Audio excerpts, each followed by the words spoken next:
Assalamualaikum warahmatullahi wabarakatuh. Alhamdulillahirabbil alamin. Bertemu kembali dengan saya Ratna Haryaningsih di channel Ngaji Bareng 04. Pada pertemuan kita kali ini kita akan meneruskan mengurai hukum-hukum tajwid yang terdapat pada surah Ali Imran ayat 186 bagian pertama. Disimak sampai akhir karena nanti di ujung akan ada pertanyaan seputar tajwid. Dan jawaban untuk pertanyaan hari kemarin akan ditemukan pada menit ke A'udzu billahi minasy syaithanir rajim.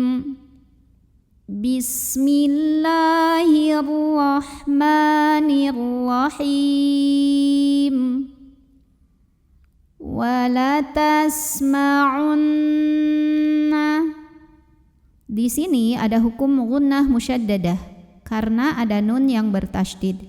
Cara membacanya, nun ini didengungkan. Bunyi n-nya tahan sampai ada getaran halus ke hidung. Wala tasma'unna minal. Alif lamnya namanya alif lam syamsiyah. Karena alif lam bertemu huruf syamsiyah yaitu lam. Kenapa huruf syamsiyahnya lam? Karena jika ada lam bertasydid, sebetulnya lam ini terdiri dari dua huruf lam sukun dan lam yang barisnya fathah. Maka cara membacanya alif lam pertama tidak perlu dibaca ya. Jadi dari nun langsung dimasukkan atau diidghamkan ke lam berikutnya. Wala tasma'unna minal ladzi. Dzi ini hukumnya adalah mad tabi'i karena ada ya sukun yang didahului baris kasrah. Maka cara bacanya dzal yang berbaris kasrah ini kita panjangkan dua harokat saja. Minal ladzina ini adalah mad badal karena ada waw sukun yang didahului hamzah yang barisnya dhammah. Ini alif kalau ada harokatnya sebetulnya adalah hamzah ya. Maka cara bacanya dipanjangkan hamzahnya ini dua harokat. Utul. Ini adalah mad tabi'i apabila berhenti. Karena waw ini adalah waw mad, waw sukun. Waw sukun yang didahului dhammah, maka panjang taknya ini sepanjang dua harokat saja jika berhenti. Sedangkan ketika tidak berhenti beda lagi. Madnya ini gugur karena ada dua huruf sukun yang bertemu, yaitu waw mad, waw sukun sama huruf lam sukun ya. Maka kalau tidak berhenti, huruf sukun yang pertama yang waw lepas. Jadi tu-nya pendek, utul. Namanya takhalus bil hadzfi. Utul. Lalu alif lamnya namanya alif lam qamariyah. Karena alif lam ketemu dengan huruf qamariyah yaitu kaf. Maka lam sukun ini dibaca dengan idhar atau jelas bunyi lamnya. Utul kita. Ta mad asli atau mad tabi'i karena ada baris fathah tegak di atas huruf ta. Maka cara bacanya dipanjangkan taknya ini dua harokat saja. Utul kitaba min. Berikutnya di sini ada hukum ikhfa ab'ad. Karena ada nun sukun yang bertemu dengan huruf qaf. Maka cara baca nun sukunnya ini adalah samar-samar. Siap-siap ke huruf qaf disertai dengungan. Jadi bukan min tapi mil dan angnya besar, dengungnya besar. Min qab. Lalu berikutnya ada qalqalah sugro karena ada huruf qalqalah yaitu ba yang sukunnya sukun asli dan ada di tengah bacaan. Maka cara bacanya dipantulkan dengan pantulan yang kecil dan tetap mengalir. Min qablikum. Berikutnya ada hukum idhar syafawi karena ada mim sukun yang menghadapi huruf selain mim dan ba, yaitu huruf waw. Maka mim sukun ini dibunyikan dengan izhar atau jelas bunyi M-nya.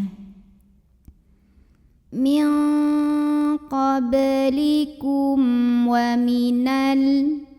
Alif lamnya namanya alif lam syamsiyah. Karena alif lam ketemu huruf syamsiyah yaitu lam. Kenapa huruf syamsiyahnya lam? Karena jika ada lam tasydid, sebetulnya lam ini terdiri dari dua, lam sukun dan lam fathah. Jadi huruf syamsiyahnya adalah lam lagi. Cara bacanya diidghamkan atau dimasukkan ke lam kedua. Wa minal ladzi, di sini ada hukum mad tabi'i. Karena ada ya sukun yang didahului baris kasrah. Maka dzal yang berbaris kasrah kita panjangkan 2 harokat saja. Wa minal ladzina asyraku.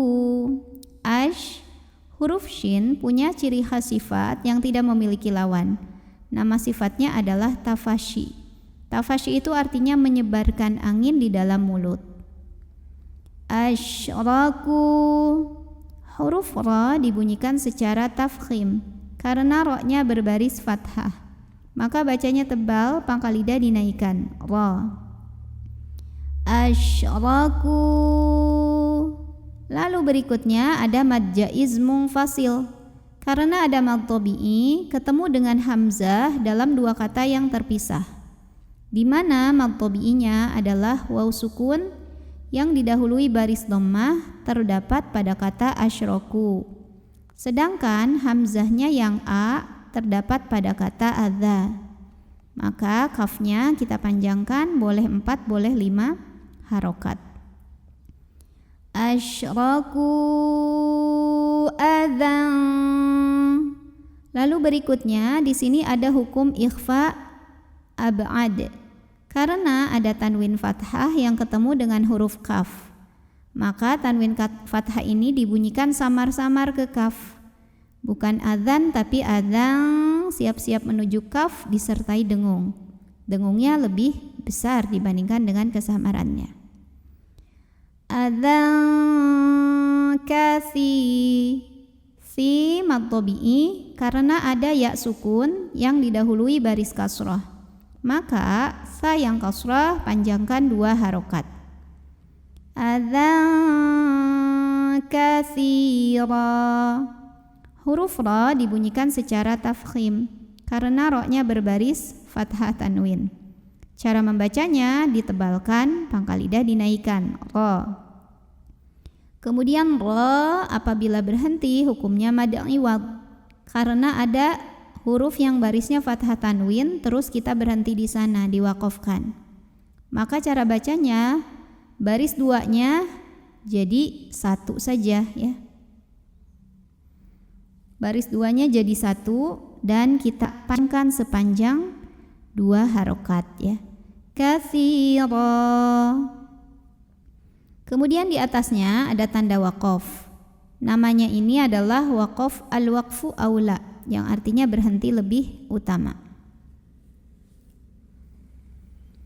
A'udzu billahi minasy syaithanir rajim.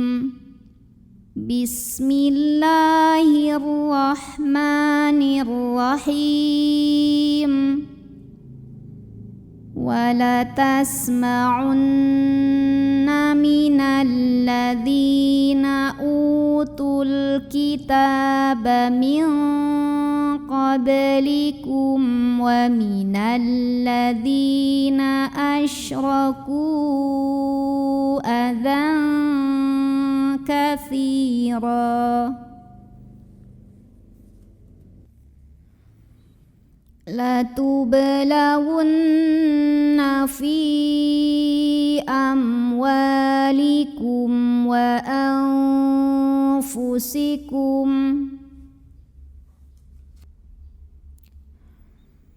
wa in tasbiru wa tattaqu fa inna dzalika min azmil umur.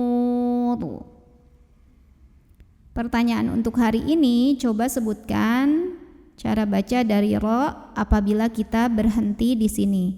Sebabnya apa dan bagaimana cara bacanya? Shadaqallahul azim.